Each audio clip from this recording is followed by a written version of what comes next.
Happy Friday, guys. So it is February 10th at 9:15. I've been up for about an hour-ish, and I'm home, as you can see. So my breakfast every single day for the past week and a half has consisted of smoothies, but before that, it consisted of pancakes. So I'm having pancakes this morning because I don't have Friday classes, hence why I'm at home. And I haven't had pancakes in so long. So the smoothies that I've been making have been like anywhere from like 600 to 700 calories. So I'm putting together like a quick meal ideas video, and that's gonna be in it. So get excited for that. But right now I'm just making some pancakes because who doesn't love pancakes?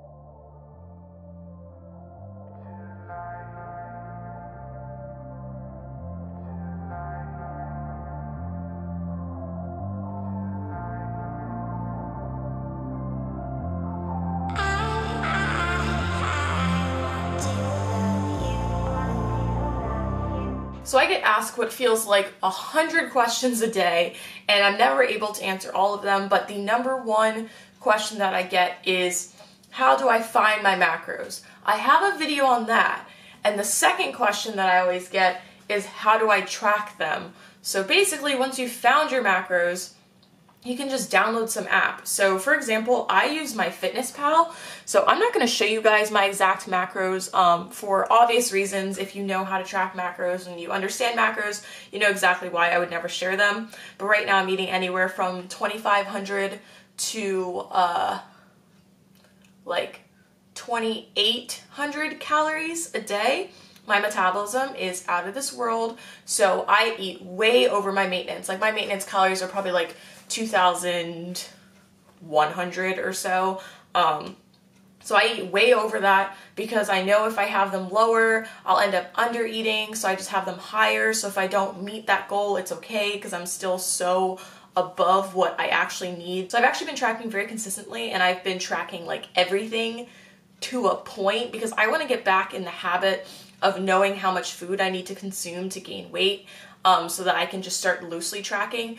I can tell how many macros are in something without weighing it out and everything, but I need to like get back in the habit of eating enough food. So when you're adding a meal, you're gonna click on the plus side, go to food, this is my breakfast, and then it'll have like all of your recent breakfast foods that you've put in, which is really, really nice.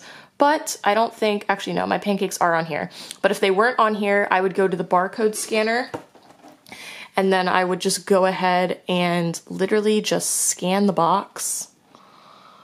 And then it gives you all of the nutrition data for it. And you would just say how much you have. But since I already have it in here, I just go ahead and click. And then it will have serving sizes. So you can pick whichever is easiest for you to figure out like what you made. So I'm doing 1 4-inch pancakes, and then I have 3 of them. So I changed that to 3. Hit the check, and then if you want to see where you're at with macros and calories for the day, it tells you at the top, but you can also go to nutrition, and it'll show you the breakdown of your nutrients. So it'll show you the percentages that you're at for the day, and then if you turn it sideways, it'll tell you how many was in that. And now I'm gonna go ahead and add my syrup. So I haven't weighed it out yet, but I think I know how much I'm gonna use. So I would go see if I have my syrup in here. I do, because I have an issue.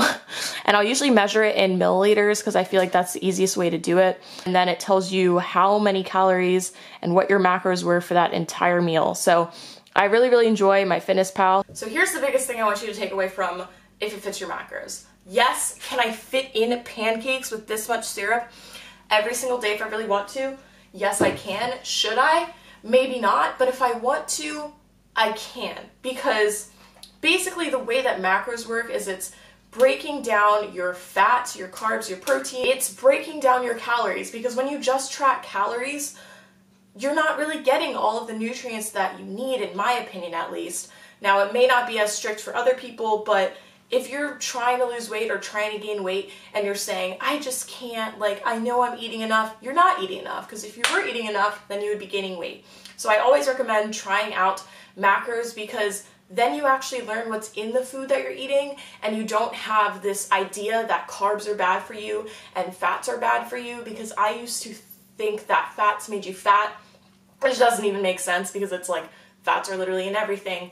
Don't think we'd be eating it if we were going to be 1,000 pounds. And I'm clearly not 1,000 pounds, and I have anywhere from 85 grams of fat to 120 every single day. So we are about to head out. It is 12:06. In my everyday makeup routine, I think, which is probably the last video you guys saw, I was telling you guys I had this entire plan for the gym and that everything was gonna be perfect and I had all the times planned out.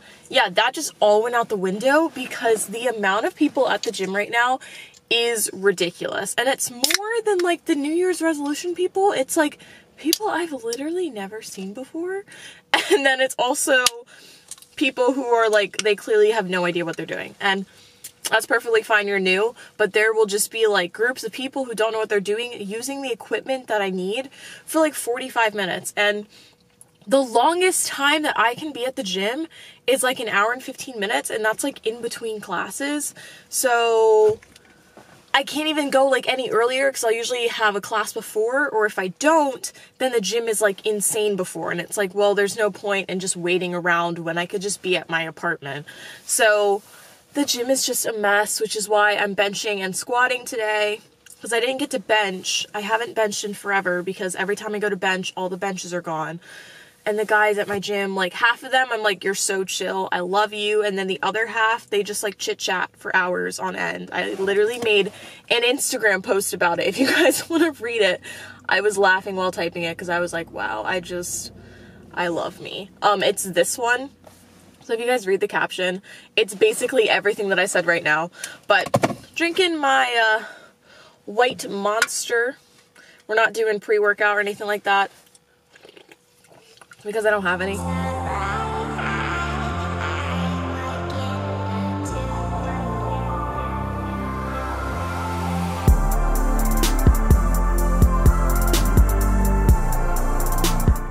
So I really just went really light. I warmed up with the bar. I messed with how far I wanted my hands to be placed. If you guys have seen like my older videos when I first started showing me squatting, I used to have a really, really close grip, and it worked for a while, and then it just started throwing me off and I couldn't figure out what was going on. And then one day in the gym, one of the guys that I used to squat with was like, try and do a wider grip. And I did it, and it changed my life. So the only problem with the wider grip is it's harder to keep my elbows tucked. So that's something that I have to like mentally cue myself to do.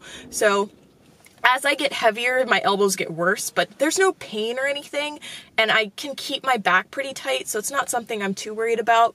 And my form in general isn't too bad. A lot of people always say my form is like perfect. It certainly doesn't feel that way a lot of the times, but at least it looks good, and I don't feel any pain, so I guess I'm doing stuff right, but I'm always trying to get better. So I worked on hand placement, so I've got a perfect wide grip. It's what I've been using for a couple months now. And then I also worked on my walkout. So as you guys will see, I tried out a new walkout where I had my feet together and then I separated them, and it just wasn't a thing. I see a lot of low bar squatters do that, and it just doesn't work for me. So I don't know if it's because it's high bar or just because I'm a different person, but basically here's how I set up for my squat. And this is what I recommend for most people to at least try it. Break down your squat. Don't just like get under the bar and like back out and start squatting, because that's when you start hurting yourself. And the walkout is the most important part of the squat, because if you don't feel steady, I promise you everything's gonna feel terrible once you start squatting. So what I do is I find the perfect hand placement before even getting under the bar. Then I take one foot, get it rested nicely on my traps so it feels nice and snug. I'll bring my arms in just a tiny bit and squeeze my upper back so that everything is packly tight. Then I will take my other foot and I'll get in a pretty narrow-ish stance, just kind of shoulder width apart almost. And I will take a deep breath. There's just a car pulling in. Okay.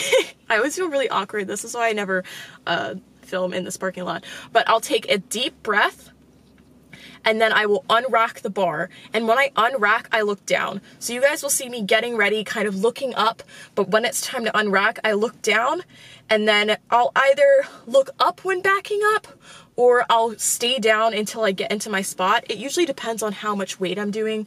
So when it's lighter, I can get away with looking up, but I tend to look down so I can keep everything balanced on my back.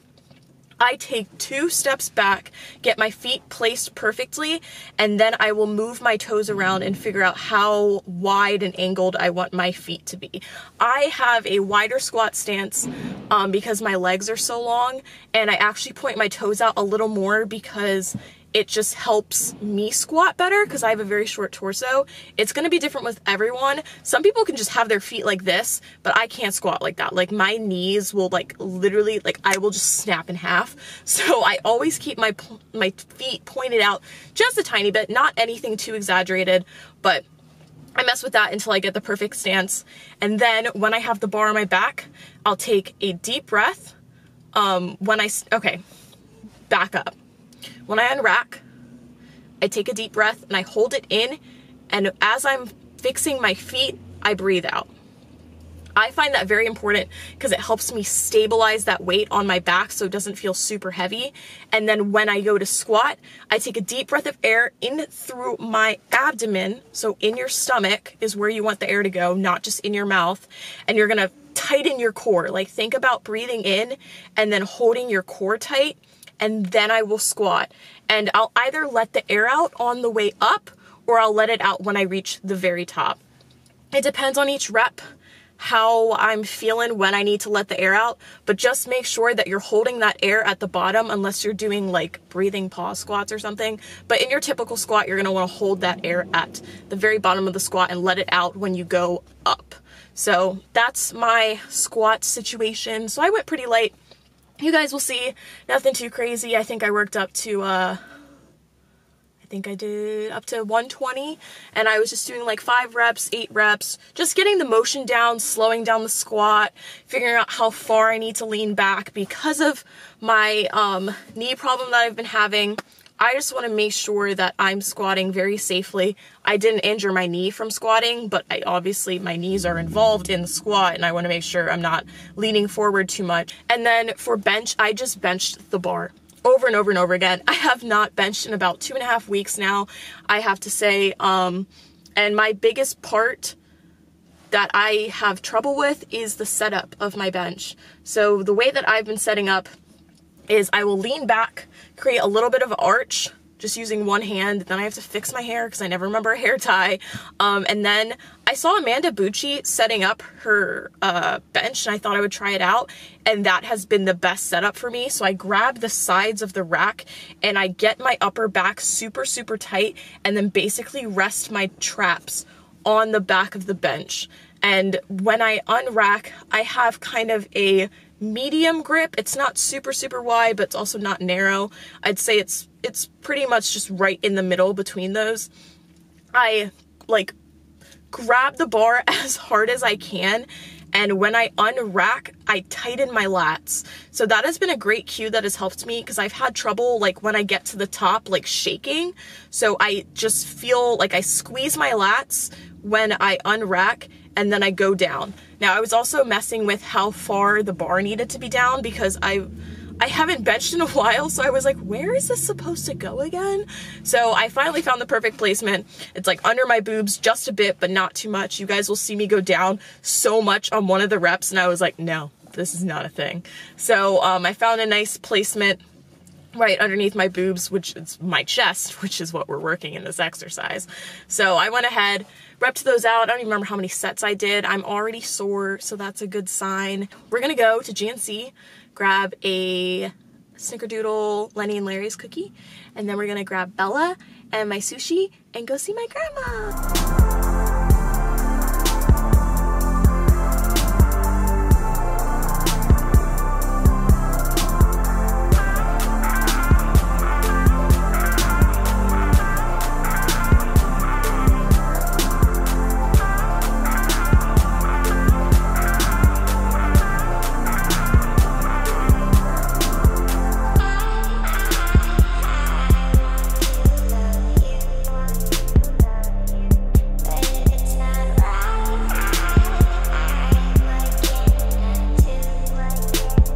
Hey, yo, homie, Bella, back here. Hey, what's up?